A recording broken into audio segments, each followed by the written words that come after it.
In the friendly, sun-dappled village of Meadowbrook lived a cheerful boy named Leo, whose laughter could often be heard echoing down the winding lanes. By his side always was his best friend, a playful puppy named Patches, who followed Leo everywhere he went.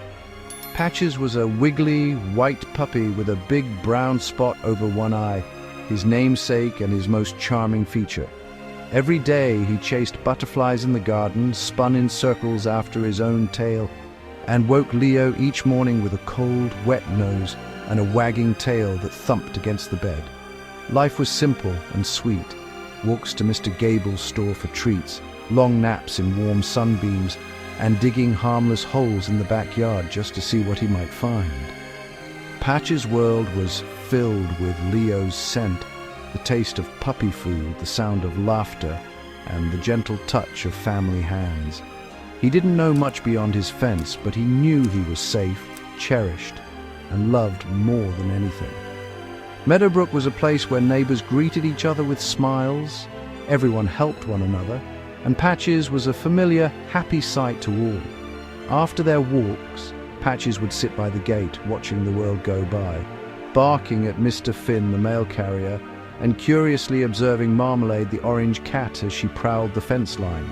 He felt safe and content in his little corner of the world, where every day brought new adventures and gentle comforts. The world was big and full of wonders, but home with Leo was the very best part of it all. Patches couldn't imagine being anywhere else, for every moment with Leo felt like a new adventure waiting to happen, especially not without his boy by his side, for together they made every day in Meadowbrook a little brighter. One bright afternoon, a delivery truck stopped at Leo's house. The delivery man left the gate unlatched, a small, unnoticed invitation to adventure.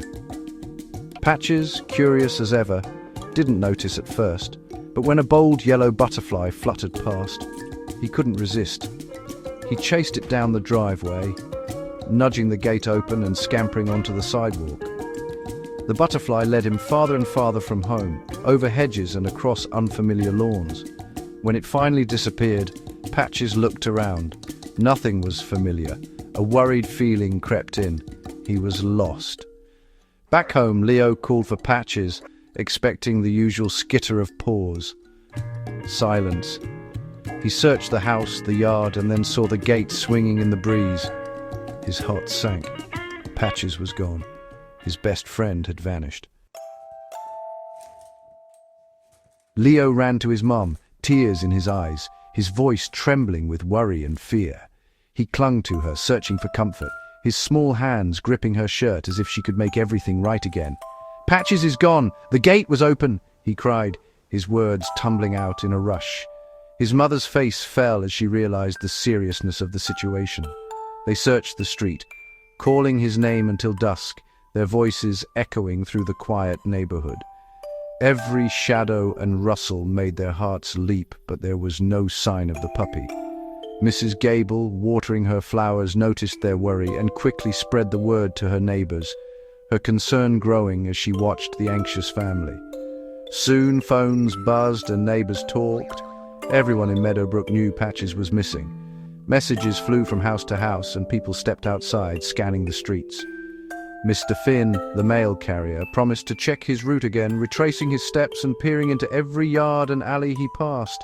Mr. Henderson, the handyman, told the librarian, Ms. Albright, who immediately posted a notice on the library's bulletin board. The story spread. Patches wasn't just Leo's puppy. He was everyone's. Children told their parents at dinner, their voices filled with concern and hope. Teenagers at the park felt sympathy, sharing stories of their own lost pets and offering to help in the search. Soon, the whole village focused on one goal: finding Patches and bringing him home safely. The search for Patches became a community mission, with volunteers forming search parties and organizing routes. Leo's quiet worry became everyone's concern. Adults reassured him, promising they wouldn't give up. The village united, determined to help, each person playing their part in the search. No one wanted to let Leo down. The community's kindness and support gave him hope. The search for Patches was no longer just Leo's task. It belonged to Meadowbrook, and together they would not rest until their friend was found. As evening fell, the villagers gathered at the general store. Mr. Henderson organized search groups, sending teenagers to the park and schoolyard, and younger kids to check bushes and sheds. Ms. Albright mapped out searched areas, setting up a command post in the square. Mrs. Gable baked cookies and made cocoa for the searchers. Everyone pitched in, no matter their age. The village became a team, united by purpose. Meanwhile, Patches huddled under a fir tree at the edge of the woods, cold and scared. He missed Leo and the warmth of home. His whimpers were lost in the darkness. He didn't know an entire village was searching for him. Night deepened, but the search continued under streetlights and flashlights. Hope rose and fell with every false alarm. Clara, a clever teenager, brought Patches' squeaky toy and blanket to the wood's edge, hoping the scent would guide him home. Ms. Albright's map filled with check marks, but the woods remained unchecked. Worry grew. Could Patches survive the night? Mr. Henderson reassured everyone. He's smart. We'll start again at first light. Leo, wrapped in a blanket, sipped cocoa and listened to neighbors share pet stories. Despite his fear, he felt the comfort of his community.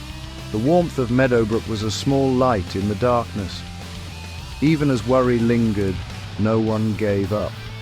The village would not rest until Patches was found. Leo knew he wasn't alone. At dawn, Mr. Finn, the mail carrier, set out for the woods, with a flashlight in one hand and a bag of cookies in the other. The air was crisp, and the first rays of sunlight filtered through the tall trees, casting long shadows on the winding path. Mr. Finn's breath formed little clouds as he walked, his boots crunching softly on the leaf-strewn ground. He was determined to find the lost puppy, Patches, who had been missing since the previous afternoon. He remembered an old shepherd's hut deep in the forest, a possible shelter for a frightened animal.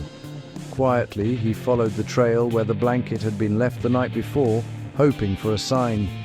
The woods were silent except for the distant birdsong and the steady rhythm of his footsteps. "Patches, you out here, little guy?" he called softly, his voice gentle and reassuring. Suddenly, a faint whimper broke the silence. In the hut's doorway, a muddy, shivering Patches peeked out, his eyes wide with hope and fear. Mr. Finn knelt, offering a cookie with a warm smile. Patches wagged his tail weakly, inching closer until he could take the treat from Mr. Finn's hand. Gently, Mr. Finn scooped the trembling puppy into his jacket, wrapping him in warmth and safety. He hurried back along the path, heart pounding with relief. As he emerged from the woods, Leo and his parents spotted him from afar. "Patches!" Leo cried, sprinting toward his friend with outstretched arms. Patches leapt into Leo's embrace, licking his face as tears of joy and relief streamed down. The search was finally over. Meadowbrook's lost puppy was home, and the whole family rejoiced. News of Patches' return spread quickly. Cheers and smiles filled the village square. People emerged from their homes, celebrating together. Mrs. Gable brought a cake decorated with chocolate puppy paw prints. Mr. Henderson set up tables, and families shared food and laughter. It felt like a big family reunion, not just a party. Leo and Patches were the guests of honor, the puppy now clean and fluffy, basking in attention. Leo thanked everyone, teenagers, Miss Albright, Mr. Henderson, for their help. He saw his village as a network of caring friends. As the sun set, warmth and togetherness filled Meadowbrook. The adventure had forged stronger bonds. In Meadowbrook, no one was ever truly alone. That night, Leo fell asleep with Patches at his feet, feeling like the luckiest boy in the world. And Meadowbrook felt like the very best town in the world.